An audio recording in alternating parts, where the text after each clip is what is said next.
Bom, muito bem. Boa noite. É uma grande honra estar aqui presente. Agradeço o convite para a participação do seminário, a Edvânia, aos demais organizadores do evento e o prazer também de dividir a mesa com a professora Graça. Eu vou utilizar muito da fala dela, né? Vocês verão. E eu, na verdade, vou fazer uma fala um tanto quanto otimista.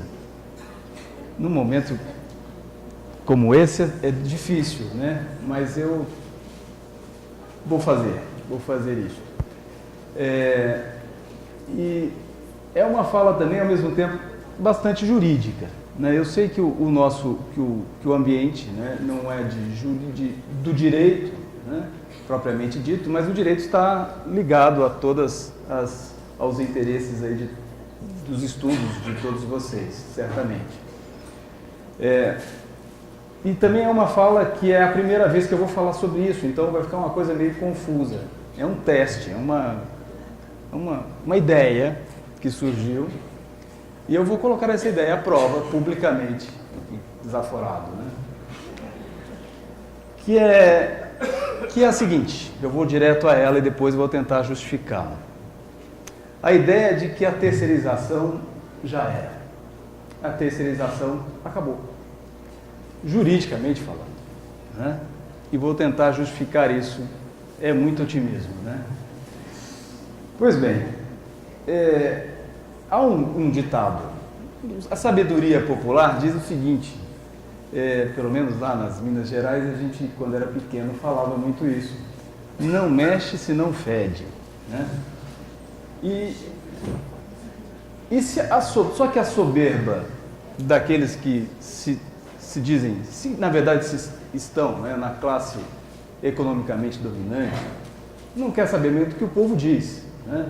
Então, não sabendo o que o povo diz, não tem qualquer limite para defender os seus interesses exclusivos. E aí, inclusive, deixaram, né, de atender um pressuposto básico, já dito lá por Pascal, de que o povo não deve sentir a verdade da usurpação. Ela foi um dia introduzida sem razão e tornou-se razoável. É preciso fazer que ela seja vista como autêntica, eterna e esconder o seu começo, se não quisermos que ela um dia tenha fim. O fato é que, não satisfeitos em explorar o trabalho, auferindo lucros por meio da mais-valia absoluta e relativa, pelas formas já precarizadas das relações de trabalho, os representantes do capital, sentindo, inclusive, um momento político favorável, vieram a público para pleitear a ampliação da terceirização, que é o que consiste o PL 4.330, agora transformado em PLC 30. E, paradoxalmente, parece que é aí que a coisa desandou.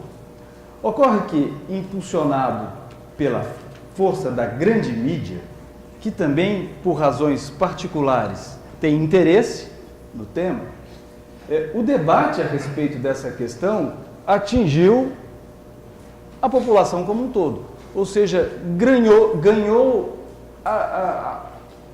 os meios de divulgação em massa. Hoje não há cidadão brasileiro que não tenha sido, ao menos, informado sobre a terceirização, sendo que a grande maioria procurou, inclusive, formar uma posição a respeito. Então, são jornalistas, políticos, professores, estudantes, advogados, juízes, procuradores, empresários, atletas, operários, empregados domésticos, médicos, ferroviários, enfermeiros, dentistas, servidores públicos e por aí vai. Enfim, a sociedade como um todo sabe da existência do PL 4.330. E poucos sabem que agora se transformou em PLC 30, mas enfim, é uma técnica, só uma questão jurídica, né?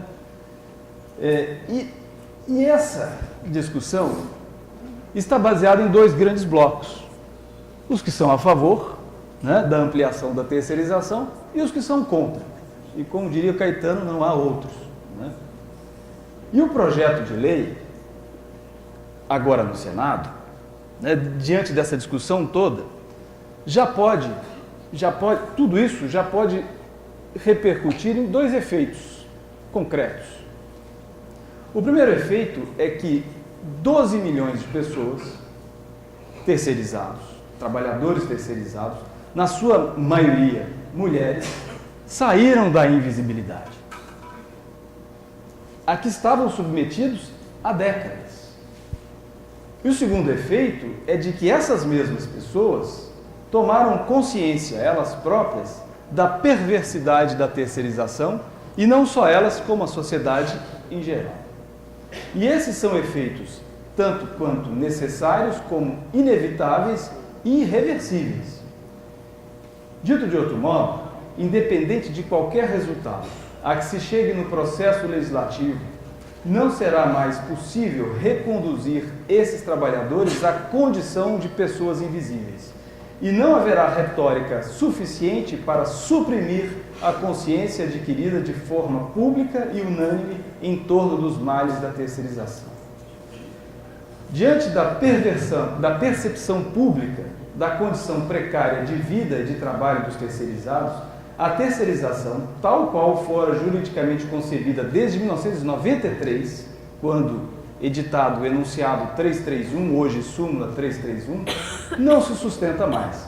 Isto porque, se há um ponto em comum entre os defensores e os opositores do PL, é o de que a terceirização, do modo como se encontra regulada, é um grande mal para os trabalhadores. Em concreto, os defensores da ampliação da terceirização não tiveram como defender esta ideia sem reconhecer que a terceirização gera riscos aos trabalhadores e à eficácia dos direitos dessas pessoas.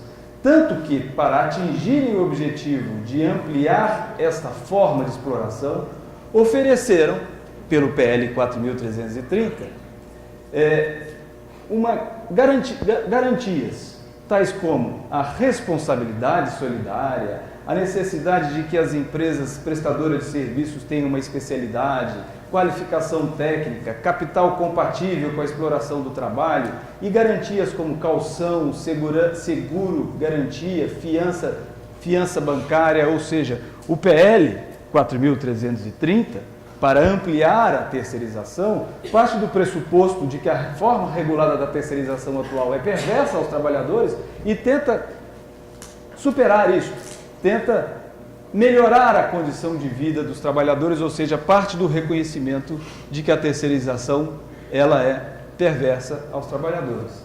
Já os opositores da ampliação da terceirização valem-se de imagens e dados estatísticos, e histórias e relatos múltiplos que sejam, e aí vou me valer, portanto, inclusive da fala da professora Graça, com uma coincidência, né, quando ela falou mais de uma vez que tudo isso que nós falamos do mal da terceirização, não estamos falando do futuro, estamos falando do presente, e não só do presente, mas de um presente que está à nossa volta há 22 anos.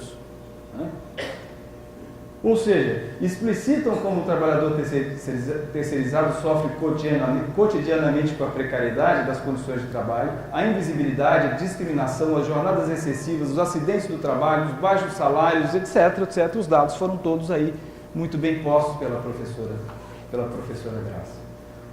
O que se tem dito, então, basicamente, é que a terceirização, que já atinge 12 milhões de trabalhadores, provocou esta terceirização, todos esses males nefastos, né, aí mencionados. E tenta-se explicitar que o PL 4.330 vai fazer é ampliar a perversidade, mas também parte do mesmo pressuposto de que já há uma perversidade estabelecida. Então, cumpre perceber que, para rejeitar o projeto de lei de ampliação, juristas, políticos e instituições, pintando o quadro sombrio de uma situação futura, pautam-se não em projeções, mas em imagens do presente e em dados construídos ao longo de 22 anos, durante os quais esteve vigente a súmula 331 do TST, que, a despeito de limitar a terceirização em atividade MEI, manteve o terceirizado sem qualquer garantia jurídica até agora. Neste aspecto da ineficiência jurisprudencial do direito para combater a terceirização, há ainda a convivência conivente e supressiva da Constituição com a terceirização no serviço público, pois não há uma norma jurídica sequer, um dispositivo jurídico sequer na Constituição que permita a terceirização no serviço público e, mesmo assim, a jurisprudência convive com ela.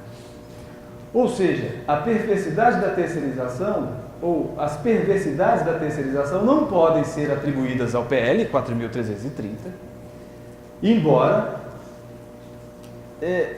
porque esse diz respeito ao futuro, embora possa-se dizer que é um futuro pior do que aquele que existe.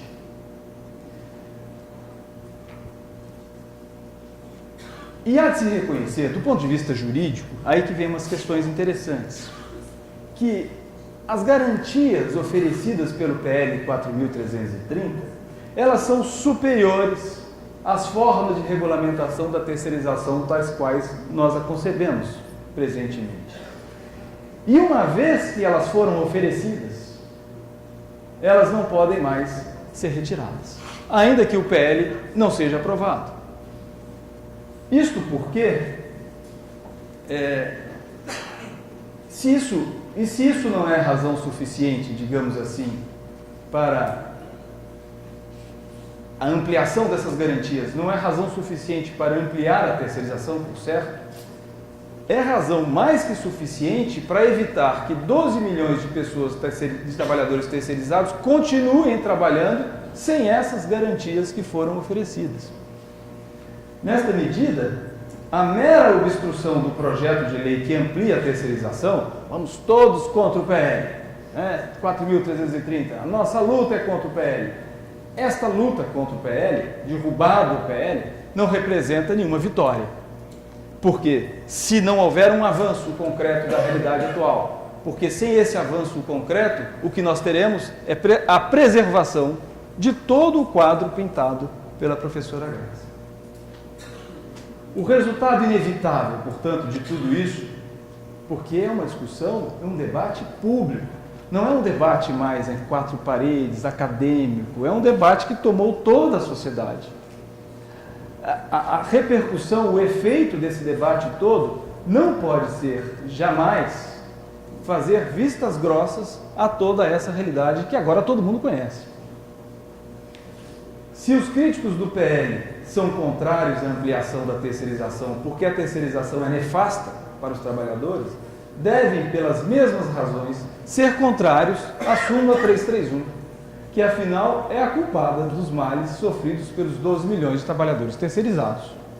E não só pela súmula 331, mas pelas formas jurídicas não utilizadas, ou seja, pelo silêncio indevido no que se refere à terceirização do serviço público, no que se refere a essas formas de terceirização na construção civil, etc., que nem se baseiam em qualquer súmula, elas são simplesmente supressões da ordem jurídica e uma terceirização que se faz ao arrepio completo da ordem jurídica, mas sob o silêncio conivente das pessoas ligadas ao direito. E este efeito, portanto, que se tem concretamente, que é aí que me parece, que a terceirização, tal qual ela existe hoje, ela não se sustenta mais. Não é possível mais manter a realidade tal qual ela está. Primeiro porque, e aí falando bem juridicamente, porque, contrariando a lógica do PL 4.330, que generaliza a terceirização, e aí bem a fala da professora Graça novamente, quando se diz que a terceirização só pode ser vislumbrada como uma forma excepcional de contratação, ou seja, porque quando se coloca não pode ampliar a terceirização porque ela não pode ser generalizada, se está trazendo um argumento contrário de que a terceirização poderia ser possível em atividades, digamos, periféricas, né? No entanto, a súmula 331, da forma como se regula a terceirização hoje, jamais não é um parâmetro adequado para criar, digamos, essa excepcionalidade. Porque a separação entre atividade meio e atividade fim é algo indemonstrável, objetivamente falando. O que é atividade meio e o que é atividade fim de uma empresa? Na verdade, a atividade fim de uma empresa é lucro. A atividade fim de uma empresa é oferir capital, né? Explorando o trabalho que produz capital. Né? E por e tudo que diz respeito à produção, ou diz respeito à atividade, né, produtiva, se insere dentro dessa atividade fim. Né? E reparem que a distinção ela é tão falha do ponto de vista objetivamente falando, atividade meio, atividade fim, que acabou que a terceirização, de uma forma juridicamente mais segura, acabou se estabelecendo em atividades de limpeza e atividade de vigilância. Mas não por uma razão objetiva, atividade meio, atividade fim, senão por uma razão discriminatória e preconceituosa que se tem com relação ao trabalho doméstico e ao trabalho da mulher. Né? Então percebam que a preservação deste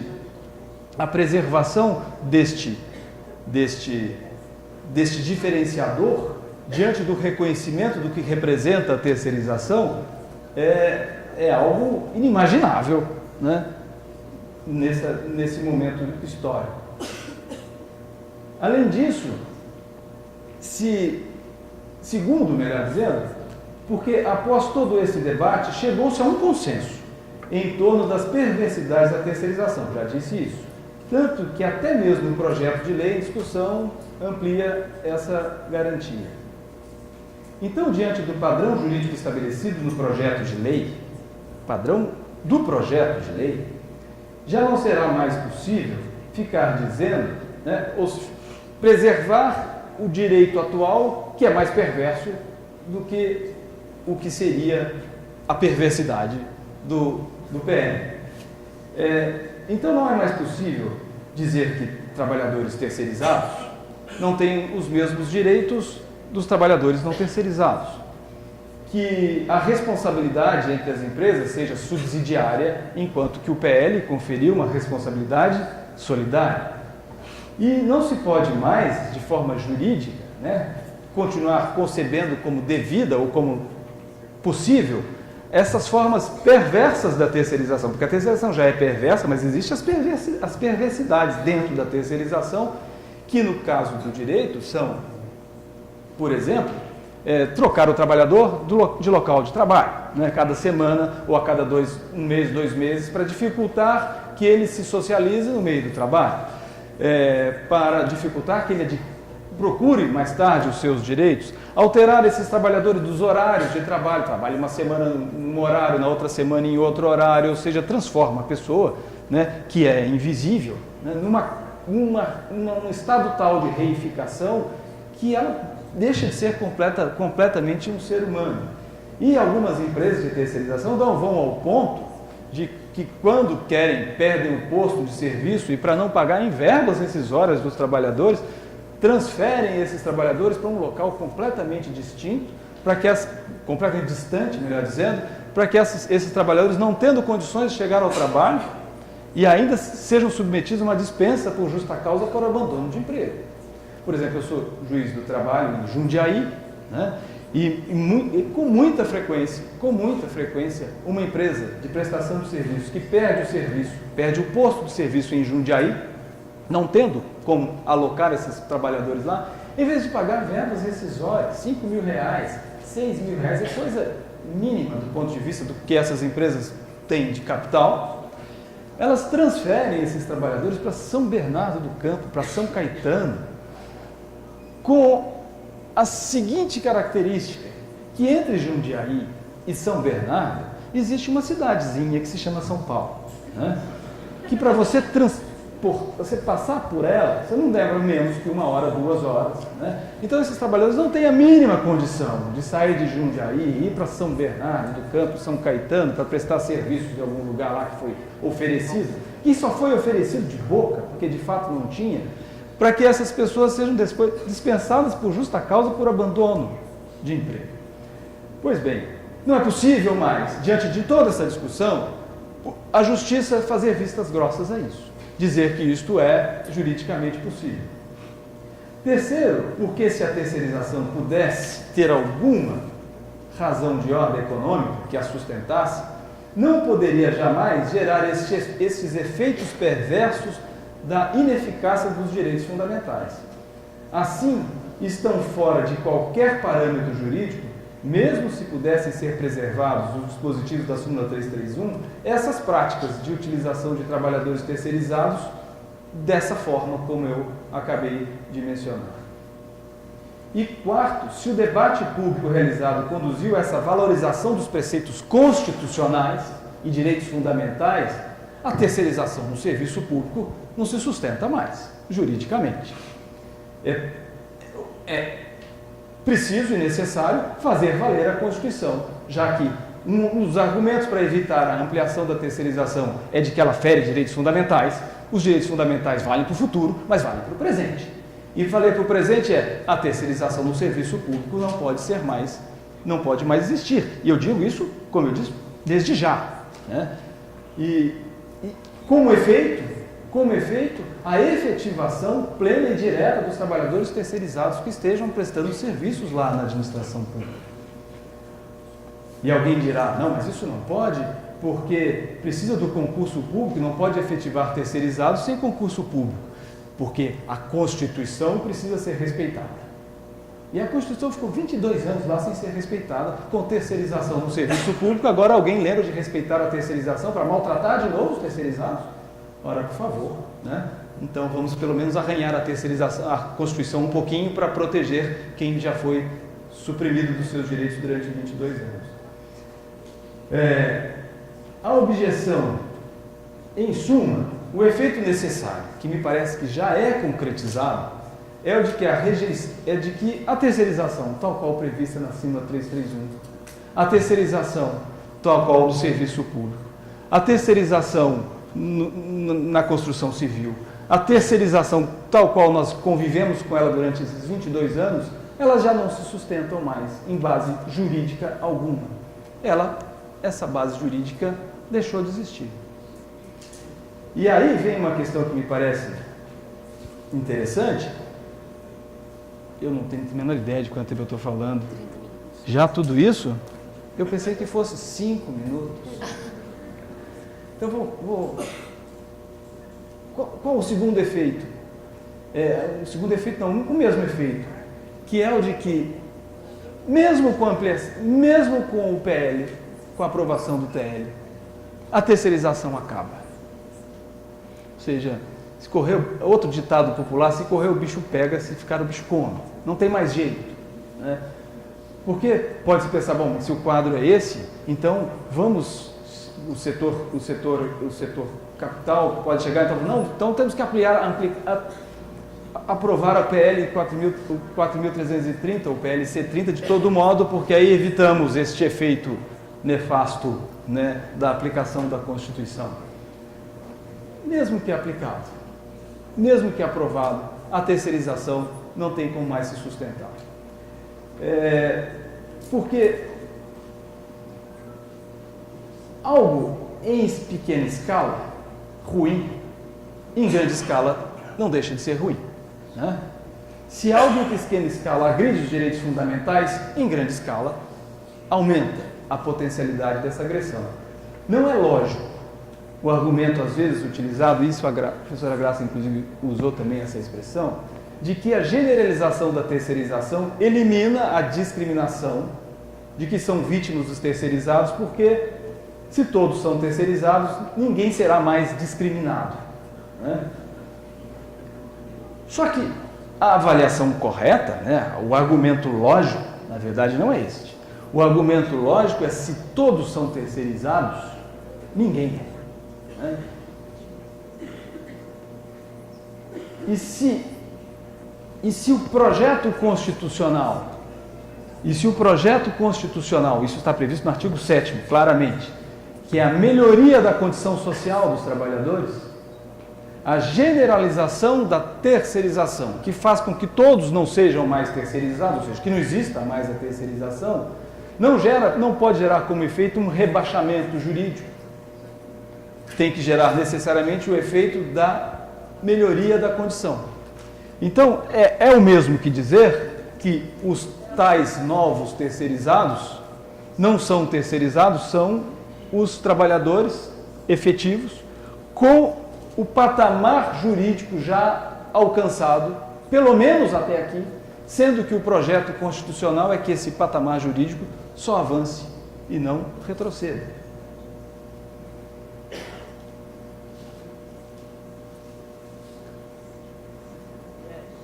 Ou seja, o efeito da generalização da terceirização, do ponto de vista do direito do trabalho, inclusive, é de que o direito, e a professora Graça também tocou nesse ponto, é de que o direito do trabalho entra em xeque. E entra em xeque o direito do trabalho e a justiça do trabalho e as instituições todas voltadas à aplicação do direito do trabalho. Se essa generalização conduzir à pretensão de levar a todos os trabalhadores à condição precarizada dos atuais terceirizados. O direito do trabalho deixa de existir, mas deixa de existir também a justiça do trabalho, deixa de existir a nossa Constituição Federal, que planta uma lógica de progressão de direitos dos trabalhadores como direitos fundamentais. Mas percebam, quando a coisa se colocar em contraposição, terceirização precarizadora, generalizada, ou eficácia da Constituição, o que os juristas terão que dizer, que prevalece a Constituição. E eu digo isso de forma bastante otimista, porque na verdade pode ser que não digam isso. E a considerar pelas decisões, talvez não façam. Mas enfim, a luta agora é mostrar que precisam fazer. Mas por que se não fizerem isso do ponto de vista da compreensão da dor alheia, da solidariedade, de se ver no sofrimento do trabalhador, pode haver um efeito inimaginável, mas um efeito possível de autopreservação. Vamos preservar o próprio emprego, a nossa própria consciência, o nosso próprio ramo do conhecimento, ou seja, preservar o direito do trabalho, preservar a justiça do trabalho, conduzir os trabalhadores como um todo à condição de não precarizados. Porque, efetivamente, é um problema metodológico dizer que uma Constituição que garante aos trabalhadores direitos fundamentais, direitos dos trabalhadores, direitos dos trabalhistas como direitos fundamentais, e que projeta a melhoria da condição social desses trabalhadores, que estabelece que a economia se desenvolve pelos ditames da justiça social, que estabelece que a função social da propriedade, a função social da empresa, o valor social da livre iniciativa, está tudo isso lá na Constituição. Se diante disso você tem uma situação de generalização da precarização, é lógico que uma coisa entra em confronto com a outra. E portanto, esta certamente supera a anterior. E aí, a relação de emprego será um efeito estabelecido para todos os trabalhadores, no sentido de vincular esses trabalhadores ao capital, independente das intermediações. Aí resolverão problemas, inclusive, desses trabalhadores, de subcontratações, de pessoas que se desvinculam do capital, trabalham num quintal, costurando sapatos para uma grande empresa, e que parece que o empregador dele é o dono da casa. Enquanto que o empregador, de fato, a relação de emprego, juridicamente falando, se forma com o capital, ou seja, com o grande capital que explora em rede este trabalho. Então, consequentemente, nós temos essa possibilidade, e eu diria mais, uma necessidade de um avanço de resistência e de sobrevivência do próprio direito do trabalho diante de uma generalização que poderia vir com o PL 4.330. Então, o que se tem concretamente é uma situação em que se pode dizer: a terceirização acabou. Porque, percebam,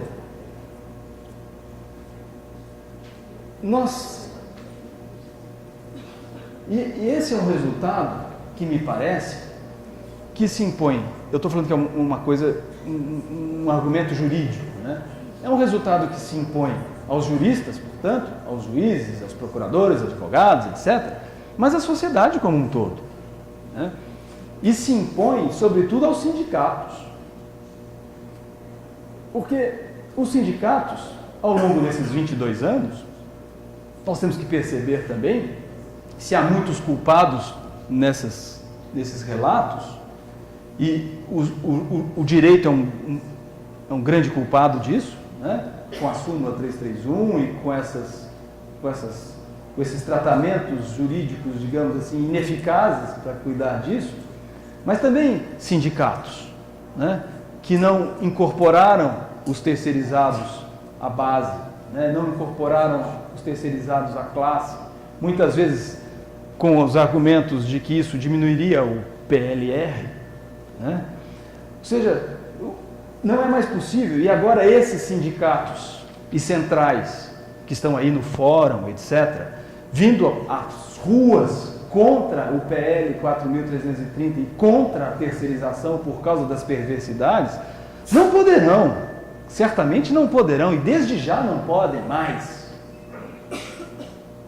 né? Nas suas negociações coletivas, nos seus instrumentos, na sua luta sindical diária, não incorporar os terceirizados, porque há uma contradição destruidora, né? Das próprias instituições, das próprias pessoas.